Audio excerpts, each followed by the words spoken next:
My name is Rick Anderson. I wasn't born in Wyoming. I was born in Wright-Patterson Field when my dad was in the Air Force. And then just as soon as he got back from the Berlin airlift, he was a World War II man, we moved back to Wyoming. So I've been here at a big city of Fox Park, Wyoming I grew up in. And anyway, and then I went to the Laramie schools.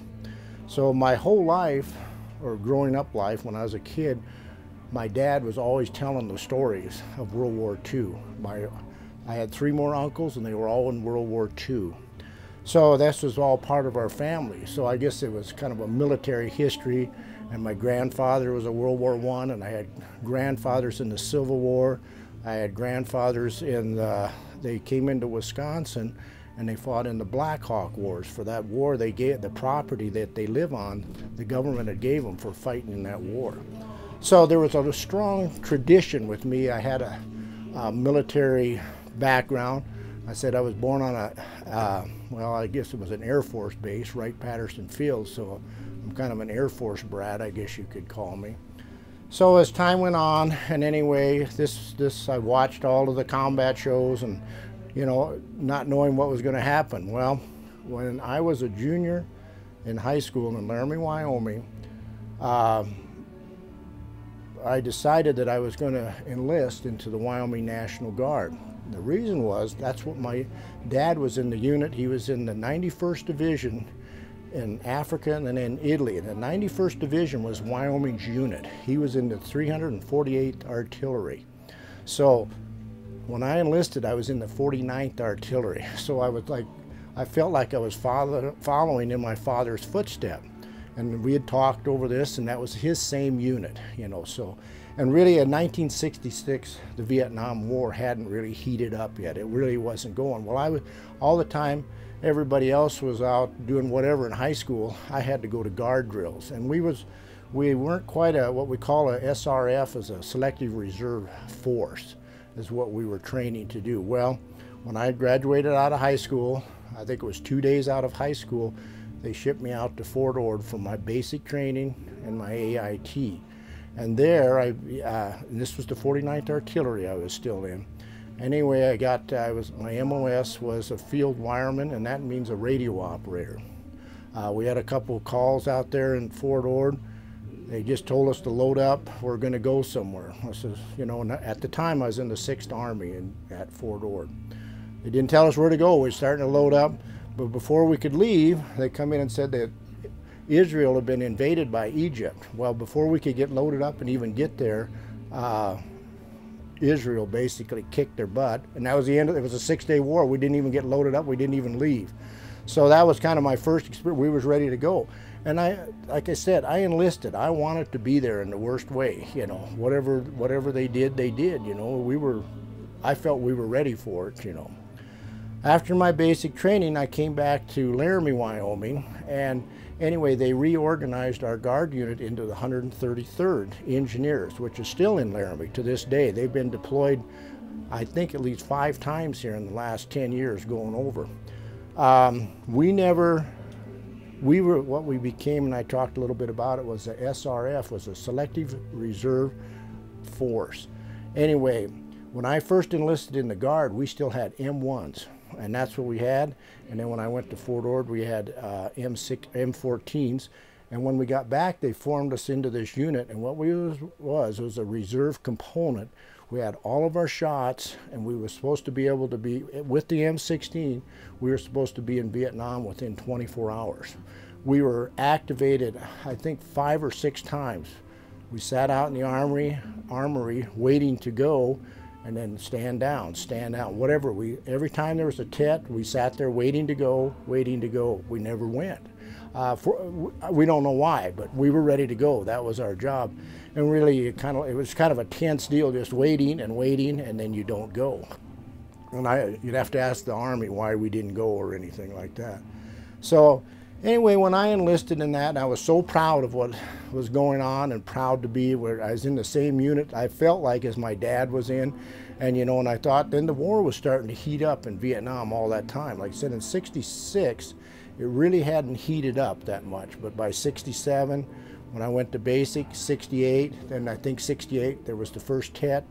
We loaded up, got ready to go over there, and then stand down is what we did. But by that time, when I first got in, I was so proud to wear the uniform of my country. It made me feel so good. But as time went on, we had 2 riots at the University of Wyoming. The first one was when Coach Lloyd Eaton fired. We called it, I think it was the Black 13. At that time, BYU would not let black players into the university. And our players at the university decided that they were going to wear a black armband, and he says, "No, you're not, or I'll fire you." He ended up firing them, which started a riot. They called us up, they called all the highway patrol in. They had bus loads of blacks coming in out of Denver. We got a couple of them stopped, but we still had some riots at the university. The second one was when the Kent State happened. The whole country erupted at that time into riots on all. So in all, we had 2 riots over there. And the thing that was strange in Laramie, Wyoming, was we had people in our unit, and on the other side of the line was their fathers. They were professors, they had their brothers, so we always kind of talked like it was almost like a civil war. We had to stand off against our own, some of those guys, our own fathers and our own brothers in there. So it made for really an uneasy thing. And then the whole country's attitude towards a soldier changed. And at first we were so proud to wear our uniform, and then we could not wear them at all. You know, if we went on post, you had an order, directive. Yes, we had direct orders that we could not wear our uniforms.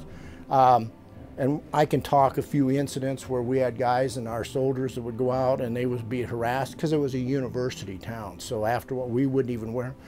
We'd almost wanted to let our hair grow a little bit so that they knew that we weren't military, but we were threatened. We were, you know, we have incidents where people did throw paint on them. Just when we had the riots, it became very hostile towards us, but the whole country was like that. So I guess my experience towards the end was I didn't want to, I could have stayed in, but I was almost embarrassed. I didn't want to be in there anymore. So, and I had thought at one time I would probably make a career out of it, but by that time and to be there, you were called baby killers. You were, you know, how many people are you going to kill over there? Why are you doing? They didn't, I don't know why they didn't blame the government. They blamed us, the soldier, because we were the face. We were the ones that they could do something about it.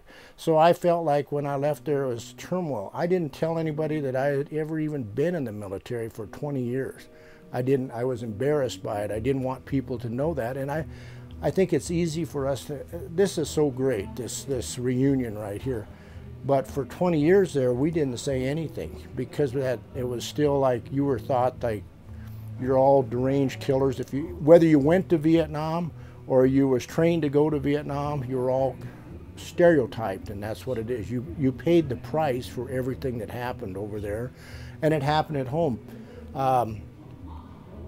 I've been from that career, I was a fireman for 20 years, and then I came into law enforcement, and I will say that this is looking like the 60s right now. The law enforcement career that I've had, the turmoil that's not so much in Wyoming, but back in East, what we've seen in the streets, the rioting and what is going on. Anybody that was there for the 60s, it's the same attitude right now. So it's kind of scary to me. Maybe that's why I retired here Monday, you know. It's somebody else's turn. I hate to say that, but it's just the country's changing again, and that's what I think. I'm witnessing what happened in the 60s. I was there through the whole 60s, and I'm starting to see it again. Excuse me, again. So I think that's kind of my story. So your experience wearing the uniform was, you were very positive about it. Yes. In the beginning, and then as the societal views changed, right, it kind of changed your attitude. We couldn't even wear them anymore. We got orders to stand out. Don't wear your uniforms anywhere. We was almost, if we did anything, we were like hidden from the public's view, because every time somebody seen you, it was just, you were insulted all the time. So I think as long as, it was very proud for me to beginning to wear it because of what my childhood was, what my father's was, what my uncles were. And then about halfway through my career, I would say into about probably 1969 or so, it was starting to change drastically, and you couldn't go anywhere, you couldn't do anything with your uniform on. If you stayed on post, if you went on there, that was just about all you could do. So, like I said, this is probably overdue, but maybe it took this many years to heal. I don't know. You know, maybe there's people that says they're finally going to do something. Our goal, and we are in the American Legion and the American Legion Riders out of Guernsey. And what our mission is for most of us are Vietnam veterans, or we've seen what's happened. Our mission is not to let that ever happen to our returning soldiers. So we are there for when they return. We give them, like I said, there's a meal to send them off. And being in Guernsey is Wyoming's military town. And so as they go off, we get them meals, whatever we can do to help. When they return, there's always a parade for them, and we make them feel good. We do not want to let the same thing happen. So I guess of the bad stuff that come out of Vietnam, and I think when you talk to most people out here the last day or last 2 days, they feel the same way. They will not let it happen to our young soldiers now, what happened to us. So we're we're almost kind of on edge. Don't let the public, you know, turn on the soldiers, because we know what it's like. And we know how easy and how fickle the public is, how easy. But you'll never see the soldiers turn on their own, but you might see the public. So we work very hard at that. You're going to protect them. Yes, well, the best we can do, you know, and it's getting to be a different world right now. So anyway, we got to do, and being from Guernsey and the Wheatland area, our units are constantly going overseas and coming back. Part of that is protecting them, but we're there for their families too. We're going to make sure that their families, if they need support, that they can call us at any time, whatever we can do. Maybe it's just to shovel their sidewalk or whatever we can do to make them feel like somebody. That is our job, and that includes like when I'm in law enforcement. Our job is to protect the home front, so to speak, the soldiers' homes, because they can't fight for their country if their homes are in danger. It doesn't work. They cannot do it. And knowing this from my past experience, I know very well that that's one of our very large goals, is we have to protect these families, or the soldiers can't fight. So that's one of our goals anyway. They need that public support. Right, they need the public, but what I found is most of the public, they're kind of there for the parades and the Memorial Days, but they're not there 365 days. That's where we have to step in as the Legion and the VFW and different organizations that are military minded, and that's what we have to do, is protect them, protect their families. That's probably one of the most important jobs we do now, and then give them the homecoming that took us 50 years to get. So. Did you have any thoughts about these young children that were here today and aware of Vietnam? The ones that sang? I know. I was pretty proud of them. I wonder what, you know, you're sitting there thinking, do they know what a Vietnam even is? Do they really even understand? I mean, and this is so far in their past that What do they hear about? Yeah, what did they really know? What do they hear?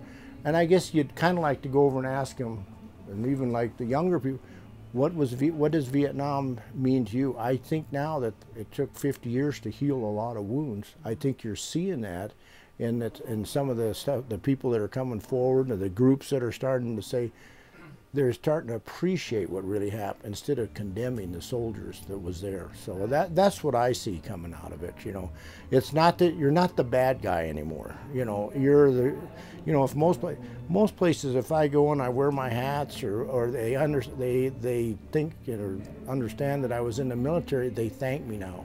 And that, like I said, for the first 20 years after Vietnam, nobody thanked you.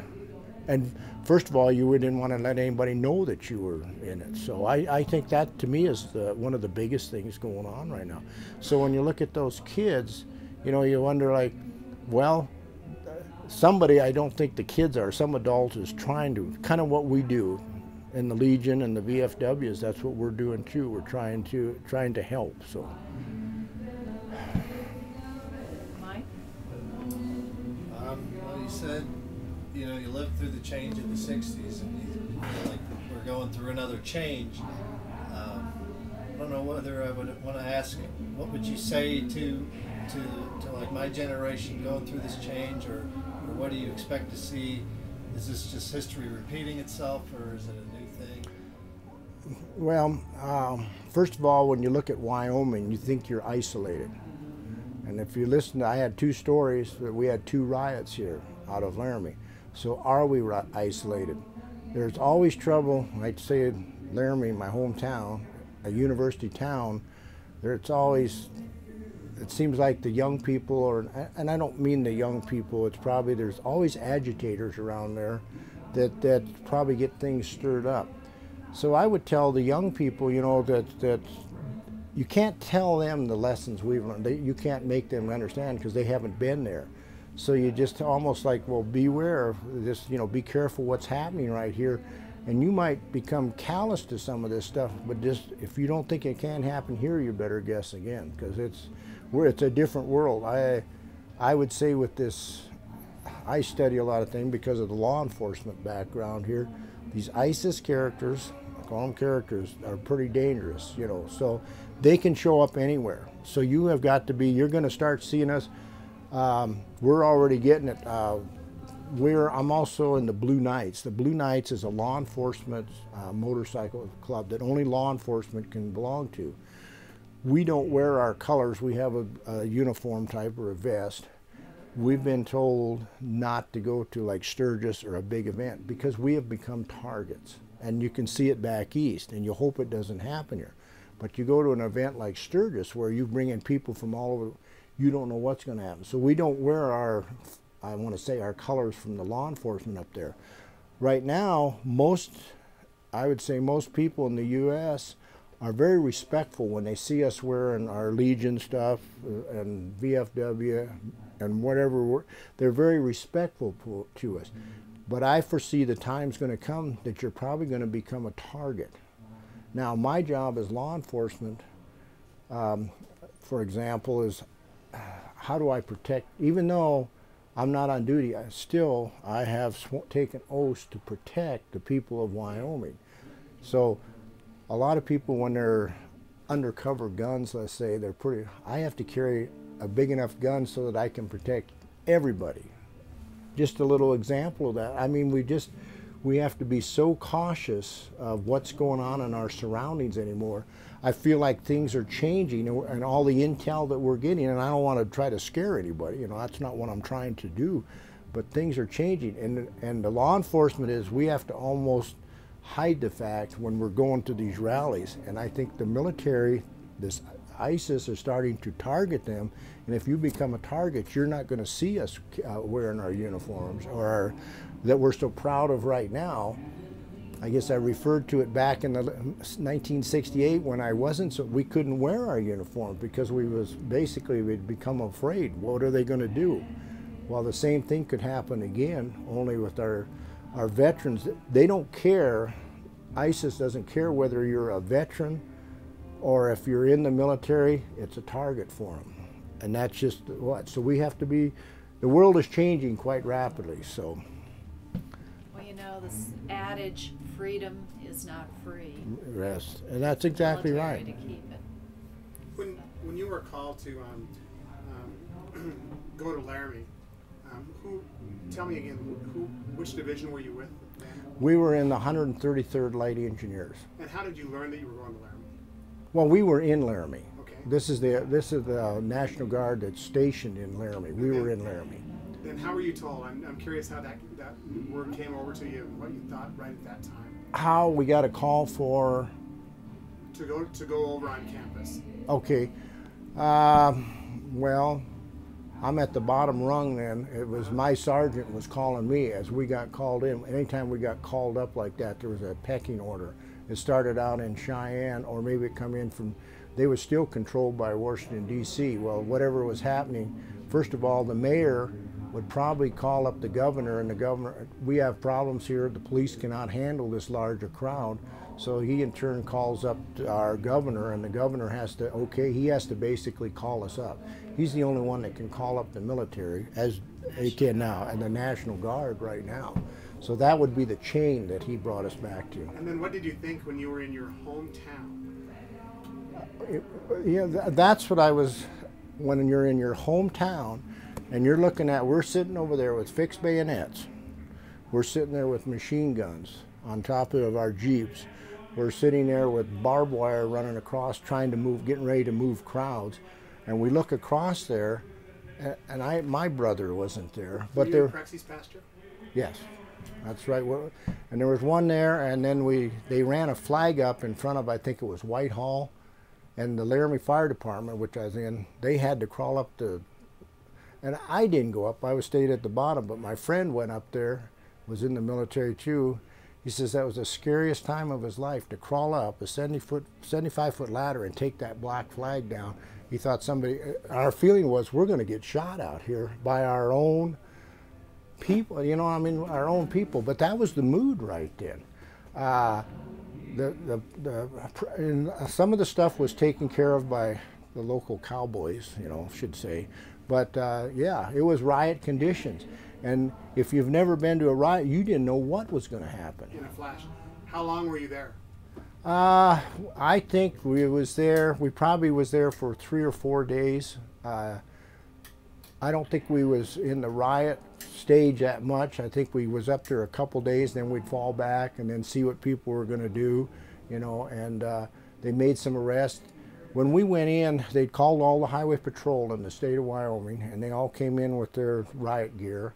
And then the National Guard was there in formations, and we had our bayonets. And then in between each one of us was a highway patrolman.